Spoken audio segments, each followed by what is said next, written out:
and welcome to What's New with WhiteSource webinar for July. Today we're going to be going over a lot of useful info, but please don't worry if you don't catch it all, as we are recording the webinar and we'll be sending you a copy after. So before we start, I'll just introduce our presenters today. There's myself, Jason, who is the community manager here at WhiteSource. Hello. And we have our sales director, Avi, who will be deep diving into WhiteSource's new product features and updates. So for the agenda today, we have customer usage stats, information about last version updates, our new selection tool, integration to new repositories, quality scoring and bug alerts, upcoming features, and a Q&A. If you do have any questions during the webinar, please just make a note of them and we'll address them towards the end. So without further ado, I would just like to hand over to Avi. Avi, thank you very much. Hi, thanks, Jason. Again, my name is Avi Brody. I'm a sales director here over at WhiteSource. I imagine many of you already know me. What I'd like to do is tell you a little bit about what's been going on at WhiteSource. We've come a long way since we launched WhiteSource. And what I'd like to do now is to review some of the major enhancements that we've made to the product over the years. Aside from the redesigned website that I'm sure you've all seen, I'm going to share with you some of these enhancements. But before I start, what I'd like to do is go over some of the best practices we've been noticing for a successful implementation. If you look at the policies, we see many of our customers are using policies, some are not. Just quickly to review this with you, you can set up organization policies, you can override organization policies on a product level with product policies, and you can set up policies based on various criteria. It can be based on license type, the severity of the vulnerabilities, bug issues, age of components, or even the name of a component. So if you set that up, that helps you automatically handle many of the components that you would otherwise have to handle manually. The second thing that we strongly recommend is to set up in-house rules. Now, in-house rules, again, the purpose of them is to help weed out these unknowns that you really do recognize. And the reason you recognize them is because they're code or they're components that you've developed in-house. So you can set up a rule saying what the naming convention you're using is, and any file that meets that naming convention or that rule will automatically be pulled out of that open source list. You can use this for in-house components, you can use this for commercial components. So again, this is a good way of getting rid of all those unknowns that may be out there. Another thing that we find people using that not everybody is really aware of is what we call release management. And I'd like to show you that very quickly. If you look at the dashboard, release management, and come over to the side, click on export to HTML, what that'll do is quickly produce a easy to read, easy to publish HTML report with all your components, including the versions, license types, and as you can see, we've tacked on to the end of the file the actual license text. So that's something that we find is answering about 90–95% of the requirements that our customers have when they need to publish information about what open source they're using. We move over to how we've been doing as far as languages. Our coverage has increased tremendously. Some of you may remember the days where we were supporting Java and .NET. Well, if you look at the list now, we've got close to 20 different languages covered, including new languages like Swift and Go language. We've got ActionScript. We support Android APKs as well. So we're supporting a whole bunch of different languages, some of them on the binary level, some of them on the source level. Regarding continuous integration servers, you can see that we're supporting, along with Jenkins, we're supporting TeamCity, Bamboo, and Microsoft Team Foundation Server as well. As far as build tools goes, you can see the list here, Maven, Gradle, various types of JavaScript build tools. We've also recently announced, well, it's not so recently anymore, we've announced support for Docker containers. And for Docker, what we're doing is we're not only recognizing the containers themselves, but we're also doing a dive into the containers and reporting on the contents of those containers. Repositories that we're supporting now are Artifactory, JFrog Artifactory, as well as GitHub, and I'll expand on that in a little while. So if we look at the most recent updates in our last version, we can see that we've added TFS 2015 support, we've enhanced our user interface for source libraries, and I'll show you that, IP whitelisting, we've restructured our alert reporting, and we've added performance enhancements as well. So for TFS 2015, this is a brand new plugin that is very, very new. If you need support for it, let us know and we'll send it to you. For the source library enhancements, what I'd like to do is just give you a quick look at that, what I mean by this. And if we go to reports and take a look at our source file inventory, you can see it's empty. Well, if you've been using this in the past, you would expect to see loads and loads of files here. So what's new? The whole idea here is that instead of flooding you with a list of all those files, we're letting you do it gradually. You can do show directories. Now you'll see all the directories that the source files came from. You can then click on whichever directories you want to dive into, show files, and then you will see all the source files. So you don't have to see all of them at one shot. You can go through them on a staged basis. The next thing, the IP whitelisting. Well, this is an enhancement that we've added as we're moving to better enterprise type of support. We've got a lot of requests from enterprises asking to limit access to WhiteSource based on their IP address, and that can be done now as well. Regarding the restructuring that we've done for alerts, I'll give you a look at that as well. Just if we take a look at our home page, actually, you can see here the list of alerts. And if you look over here, you see this one says 3 projects and details. In the old days, what you would see is that this alert would appear 3 times, and that's because it occurs in 3 different projects. Now, in order to keep the list shorter, we'll just tell you about the alert, and then click on here, and you'll see the 3 different projects where the alert which the alert affects. Going back to our foils, improve performance, we're always adding software and infrastructure enhancements as we're onloading customers. We've got well over 150 customers today, so you should be feeling these performance improvements already. What I'd like to do now is to do more of a deep dive into some of the new features that we've released. First one I'd like to stress is the selection tool. I'm not sure if all of you have heard about this already. The whole idea here is to shift the focus, well, not really the focus, but to shift the entry into open source management earlier in the process. As you all know, WhiteSource integrates with your build tools and reports on what's in your build. Now what we're offering is a tool for developers to actually get information on the open source that they're considering using and getting this information even before they download it.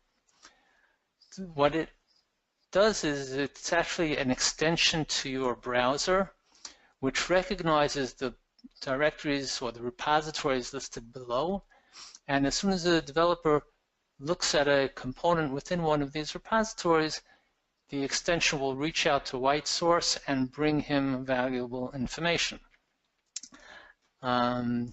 If we take a look at this, for example, here I am looking at the central repository and I'm looking at commons collections.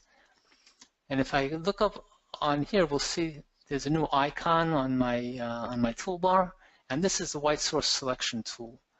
If I click on it, it'll now give me information from WhiteSource regarding this particular component. Now, first of all, it gives you the general information about it, but it also tells us, is it already in use in our environment? Well, no, it isn't. Well, what's the license? Well, it picks out it's the Apache license, and again, this is information pulled out of our server. As in our regular tool, if you click on the license, we'll go ahead and take you to the website which houses the actual code, the actual text of the license, so you can read the license. There are 2 security vulnerabilities, and again, if you click on them, we'll take you to the source of those security vulnerabilities, in this case, the NVD or CVE database, and you can get a better look at it in exactly the same way you would as if you were looking at this going through the security vulnerabilities report in WhiteSource. Quality, this is a Java component, so we've got quality information, it's fair, and it is approved by the policies we've got set up in our WhiteSource installation. Okay, so at this point the developer can say, okay, this is a component that I can use. Maybe I'll take a look at these vulnerabilities, see if they're relevant or not, and if so, then I will download, and if not, I'll look for a component, an alternative component for this. Just taking another example here, we're taking we're looking at a Ruby component. Again, we click on the WhiteSource icon. We see the license, no security vulnerabilities, but, well, I've got a policy set up. This is a GPL licensed project, and I don't allow GPL in my system, so I guess I'm going to have to go look for something else. Okay, so if we move back to our presentation, we see the repositories that we support at the moment are PyP, the central repository, Maven repository, Ruby Gems, and we will be supporting GitHub very shortly. Next, I'd like to talk about security vulnerabilities a little bit. As you can see, we're tracking over 3 million open source projects on a daily basis. We've got over 175,000 security vulnerabilities. We're constantly updating this. We've got wonderful coverage of the security vulnerabilities that are out there. And we've expanded our coverage to not only being based on the NVD database, but we have sources of information on security vulnerabilities that give us information even before it gets published to the NVD. And these are security advisories such as Ruby on Rails Security, RubySec, as you can see the names here, the GitHub Issue Tracker, and Open Source Bug Tracker. So we've got additional sources of information, and we're constantly giving you updated information on security vulnerabilities. I want to stress the fact that the information that we're giving on vulnerabilities is not on a project basis. We're not going to tell you that the open source project you're using has 20 vulnerabilities. It's on a file basis. We're going to be saying the particular file you're using has this particular security vulnerability. Okay, in June we had a joint announcement with GitHub that we're very happy about, telling you about the integration that we've developed with GitHub. And what this integration does is it gives you it gives WhiteSource access to your GitHub repositories. As you can see, the way you would do it, you would set it up by choosing your GitHub repository, choosing the branch and tags, and then WhiteSource will reach out to that and scan it in the same way the file system agent scans a subdirectory tree. The GitHub integration will take a look at the files within your repository and give you similar sort of results. Next integration we've got is with JFrog Artifactory, and as you can see, if you're an Artifactory customer and you're in Artifactory, you can see WhiteSource information from within Artifactory itself, as you can see here below. And the way the integration works is that WhiteSource actually acts as a gate allowing or preventing components to load into your repository based on the policies that you've set up within WhiteSource. Okay, so that's going to give you better control about what you put into your actual repositories. Next thing, which I'm not sure if you've all seen, is quality scoring and bug alerts. As you can see from the foil, we're rating open source components now based on several factors. First of all, depending on the number of open or severe bugs for the particular product, the fix rating, how well is the open source project team good at fixing bugs once they are published, and version activity, which shows you the commit activity for this version as compared to other versions of the project. Now, WhiteSource tracks alerts and bugs based on the criterion or the naming conventions in Jira. So we'll see that there are blocker, critical, major, minor, trivial types of bugs. We're currently supporting Java, and we have Ruby and Python planned down the line. If we, just to give you a quick look at this, take a look at one of these components, we'll see that Commons Collection 321, it has a high severity of bugs. We take a look at it and we can see the number of bugs that are open, the ones that have been closed. We can see the commit activity here in this graph. And on the bottom for the severe bugs, we'll actually give you links to the Jira database, which actually has the information about those bugs. You can take a look at them and then decide, how relevant that is for you. Okay, so that's what we've done until now, and just a quick look forward. In August, we're planning on adding several features. One of them is LDAP integration. Again, getting back to what I said earlier about our enterprise focus or orientation. We will be supporting LDAP. We're announcing X-ray integration. So for all you JFrog customers, if you've got X-ray, WhiteSource will now start feeding X-ray with WhiteSource alerts. X-ray basically is a system that performs universal artifact analysis, and now WhiteSource will be integrated into that.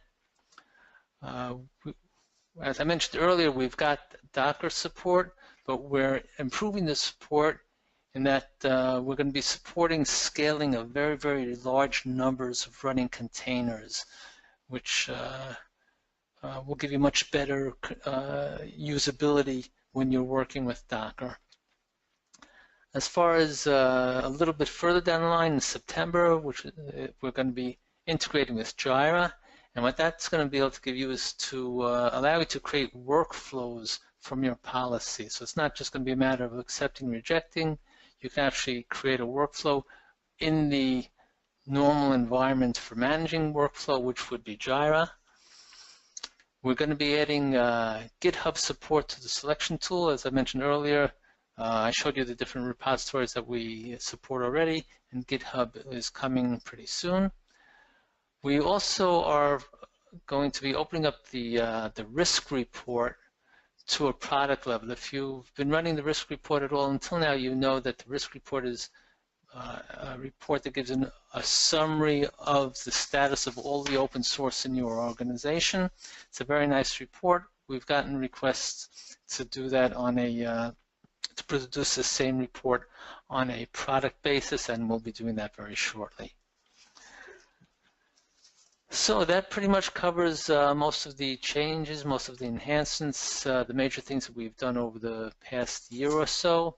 It gives you a little bit of a view of where we're going moving forward.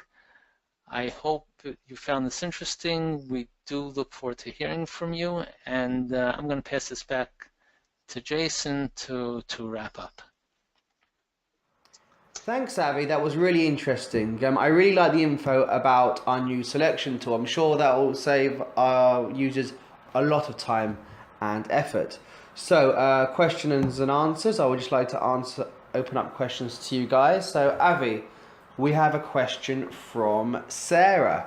Sarah asks, how often do we update our security vulnerability database? So we update the vulnerability database on a daily basis. As I said earlier, we do look for vulnerabilities and associate them with files, not just on the project level. And we have those new sources of information on security vulnerabilities that I pointed out to earlier. Thank you very much, Avi. That was really useful information. We have another question from John. John says that he has an organizational level policy and he wants to create an exception for one of his products. How can he do this? Okay, so sure. If you remember right, the policies are set up by coming up here and setting up a policy. But if you go into a product, you can actually set up a policy on a product basis by just coming over here and clicking this policies button. You'll see the same screens that you saw earlier that you're aware of, but this policy will now override the organization policy. Thanks, Avi. As easy as that. Useful stuff. And finally, we have a question from Amit. Amit says the selection tool looks great and he wants to know how he can start using it. The selection tool is available via your account rep. We're in pretty much an advanced beta of it right now, so it still hasn't been published publicly, but you can get it, a working version of it via your account rep. So if I'm your account rep, just let me know. If it's one of the others, let them know. Thanks for that, Avi. Much appreciated. So on that note, I would just like to say thank you on behalf of myself and WhiteSource for joining us today. You can stay in touch via phone, email, and of course our website where we have our weekly blog, and also LinkedIn, Facebook, and Twitter. And our Twitter handle is @WhiteSourceSoft. So thank you very much and have a great day. Bye bye.